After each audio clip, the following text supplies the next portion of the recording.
Assalamualaikum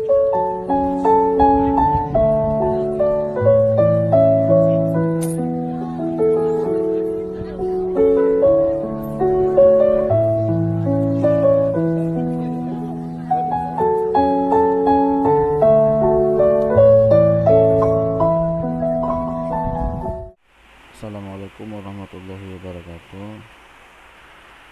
Pada pagi hari ini tanggal 9 September 2020, saya ingin berbagi sedikit tips mengenai bimbingan skripsi.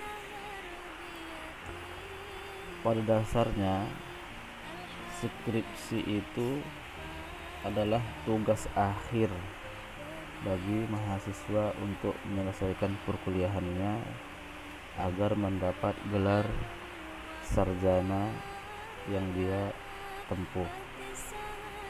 Nah, skripsi ini adalah senjata pamungkas yang bila tidak dikuasai maka akan mempengaruhi nilai kelulusan dalam sidang munakasyah. Namun bila dikerjakan dengan baik dan dengan profesional, maka akan menghasilkan nilai yang memuaskan. Pada saat yang pertama sekali dalam teknik penyusunan laporan penelitian atau skripsi, kita akan menghadapi pengajuan judul. Pengajuan judul ini biasanya diseleksi oleh tim seleksi judul. Setelah kita selesai dalam tahap pengajuan judul, maka kita akan masuk kepada bimbingan skripsi untuk diseminarkan atau lebih dikenal dengan sempro atau seminar proposal. Nah, pada saat bimbingan ada beberapa mahasiswa yang mungkin terkesan bingung atau khawatir dalam rangkaian prosesi bimbingan. Hal-hal yang menyebabkan mahasiswa itu bingung adalah kurangnya informasi mengenai bimbingan itu sendiri. Yang kedua, mahasiswa tidak menguasai apa isi skripsi, proposal skripsi. Nah, bagi mahasiswa yang sedang dalam proses bimbingan, saya ingin berbagi saran dan ingin berbagi motivasi bahwasanya dalam bimbingan kalian bukan dihakimi atau kalian sedang disidang untuk diproses dalam tindak pidana misalnya, tapi kalian dibimbing. Ada kesalahan dalam skripsi kalian, maka dosen pembimbing itu sifatnya membenarkan yang salah. Nah, namun dalam dialognya yang sangat kompleks, tentu dipengaruhi dalam berbagai faktor. Seperti yang saya katakan, mahasiswa tidak menguasai isi proposal skripsinya, maka memungkinkan bagi sang dosen pembimbing merasa curiga bahwa skripsi ini adalah skripsi buatan orang lain. Nah, untuk mencegah hal tersebut terjadi adalah kalian harus mempelajari isi proposal skripsi yang kalian bawa. Berhubung proposal skripsi itu jumlah halamannya banyak dan kalian pun belum tentu menguasai isinya semua, maka saya ingin berbagi pengalaman saya sewaktu mengikuti perkuliahan di jurusan hukum Ahwal al-Saksiyah, jurusan syariah. Maka saya hanya mengambil poin penting saja.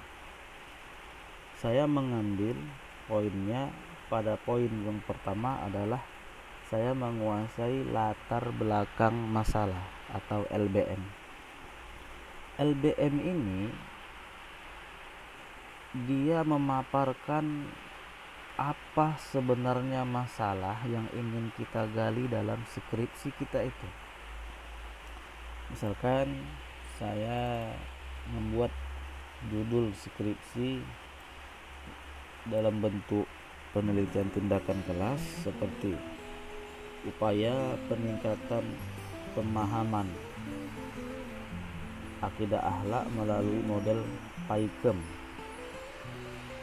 Nah, dari judul ini kita sudah bisa menggali latar belakang masalah kita. Yang pertama, bagaimanakah pemahaman akidah akhlak siswa di lokasi penelitian kita itu? Apakah ada ditemukan permasalahan dalam kegiatan belajar bidang studi akidah akhlak? Kemudian kita hubungkan, setelah kita kemudian setelah kita melakukan observasi awal dulu untuk menentukan judul ini, kita melakukan identifikasi masalah di lokasi penelitian. Apa masalah yang ditemukan? Misalnya, pemahaman akidah akhlak di kelas 7 MTS Yaspen Muslim sangat rendah, dibuktikan dengan nilai harian ulangan harian siswa terdapat 10 atau 13 orang siswa yang mengalami ketidaktuntasan atau nilai tidak tuntas. Maka ini menjadi satu masalah.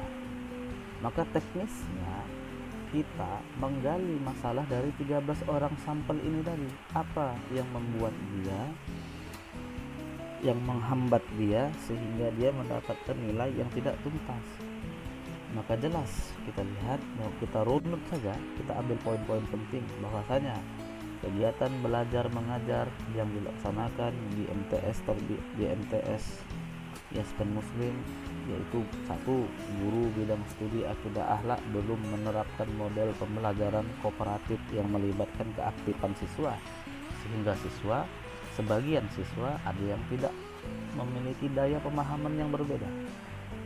Atau yang kedua, pada saat kegiatan belajar dan mengajar belum tersedianya media pembelajaran yang visual yang bisa dilihat atau audio lingual yang bisa didengar. Atau kita buat aja apa permasalahannya, bahwasanya kegiatan belajar dan mengajar bidang studi akidah akhlak terbatas pada alokasi waktu yang sangat minim. Itu kita permasalahan umum, memang ditemukan di sekolah-sekolah lain. Itu 3 permasalahan itu umum. Nah, karena ada masalah itu, maka kita berupaya untuk bagaimana jika pembelajaran bidang studi akidah akhlak ini kita pergunakan model pembelajaran PAIKEM sesuai dengan judul yang kita ajukan tadi. Nah, apakah dengan penerapan model PAIKEM ini dapat meningkatkan pemahaman akidah akhlak siswa? Nah, itu dia inti dari datar belakang masalah dari penelitian yang kita gali.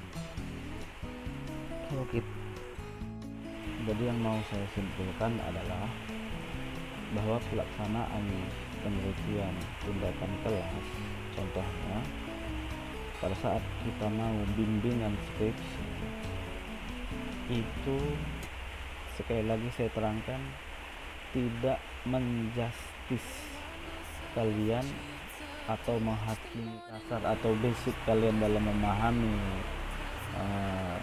proposal skripsi yang telah kalian buat. Maka kalian sudah mendapatkan poin sebenarnya, poin yang meyakinkan dosen pembimbing kalian bahwa kalian memang benar-benar membuat skripsi sendiri gitu. Jadi saya rasa tidak perlu ada rasa takut, was-was, khawatir. Itu bisa kalian lewatkan dengan catatan kalian harus memiliki pengetahuan dasar mengenai proposal skripsi yang kalian ajukan. Jangan sampai kalian berani-beranian membawa proposal skripsi untuk bimbingan tapi tidak mengetahui sedikit pun materi dari skripsi itu. maka itu sama saja dengan bunuh diri. Jadi saya rasa kalian bismillahkan saja, kalian laksanakan bimbingan, gak usah takut karena sifatnya membimbing. Saya rasa itu. Demikian video yang dapat saya buat, mudah-mudahan dapat bermanfaat bagi calon-calon sarjana untuk di hari yang akan datang. Assalamualaikum warahmatullahi wabarakatuh.